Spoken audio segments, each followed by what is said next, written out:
Hi guys! Welcome to our vlog. At ayun na nga, 4 months na nga ang aking kambal. At maliligo sila sa araw na ito. Dahil nga hindi sila nakaligo kahapon dahil nag-uulan-ulan. Nagmamadali nga ako mag-asikaso niyan dahil tanghali na nga ako nagising. Ang dami ko pang gagawin sa kanila. Bisita nga yung asawa ko dyan kaya ako lang nag-aasikaso sa dalawa. Buti nga hindi na masakit yung mga injeksyon nila sa mga hita nila kaya okay na sila paliguan ngayon. Inuuna ko nga yung napakaiyakin kong anak na si Ada. Sayo na ayaw niya talagang maligo niyan. Kahit noon pa man pagkasilang sa kanila talagang ayaw niya yung tubig. Ewan ko ba naman sa batang to. Gusto ata niya maging dugyot isang beses na lang maligo sa isang linggo. Magkaibang talaga siya ng pag-uugali ng kapatid niya. Itong si Ada to pa, minsan maganda ang mood, minsan hindi, minsan talaga hindi mo maintindihan kung ano ang gusto. Bago-bago talaga to eh. Napakatapang, napakasungit. Manang-mana nga ito sa mga lolas titas niya sa angkan ng Romero. Charot. Pero alam ko magbabago pa naman pag-uugali niya ni Ada. Si 4 months pa lang no. Baka lalo maging iyakin at nagbalinto pa akin.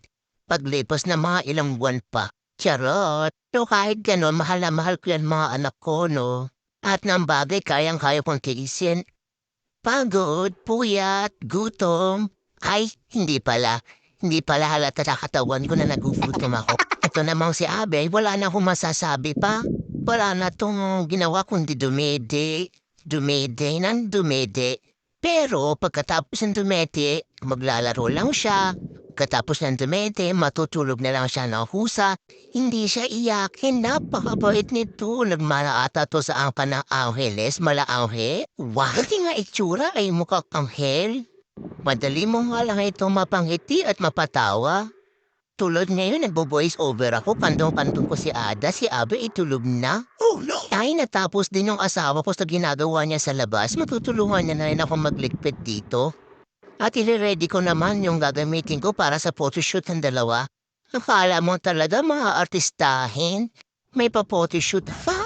Ayan na guys, ito na nga ipapakita ko sa inyo mga susutin niya. Ito kay Ada. Sila ngayon si Hansel and Gretel, pero si Ada at si Abby. Yan. Ito naman yung para kay Abby, kulay pink. Yan, susuotin natin sa kanila. Tuwang-tuwa nga si Abby, akala niya gagala na naman kami. Di niya akalain na i-photoshoot ng laman ito. Huhubarin nila din yung pagkatapos. Kapag sinusutan ko nga siya ng ribbon ay ayaw niya. Ewan ko ba dito kay Ada? Este Abby pala. Narito na naman ako. Ayan umiyak na nga siya niya. Nilagyan ko ng laso. Ayan talaga niya na may laso sa buhok. Humaba-haba nga lang yung mga buhok niya at puro laso na nga ikakabit ko dyan at wala na nga kayong magagawa. Etong si Ada nga ay masarap bihisan. Kasi lahat ng damit ay babagay sa kanya mukha siyang manika. Tila nga lang ako naglalaro at nagbibihis ng isang manika. Kaya salamat sa Diyos at nagkaroon ako ng anak na babae. Ito na nga, ninatag ko na nga yung banig. Wala kasi yung karpet namin nabasa ng ulan. Kaya banig na lang munang ginawa akong sapin. At yan na nga, nilatag na nga namin yung background nila. Sa Shopee ko lang yan nabili, 100 pesos. Wow! Oo, 100 pesos. Ang mura, diba? Inuna ko na nga si Ada kasi wala siyang sumpong. Si Abby kasi gutom na. Kaya yan, siya na muna inuna ko. Ganda niya, di ba?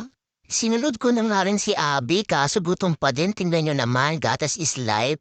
Minantali ko na nga matapos kasi wala pa nga tulog yung asawa ko. Pinatulog ko muna at ito, yan nga. Tulog na nga silang dalawa. At ako naman ay kakain muna at nagutom nga si Inday. Ang ulam ko ngayon ay fried chicken. Dala na nga aking asawa. Hanggang dito na lang aking vlog. Salamat! Ito yung mga resulta.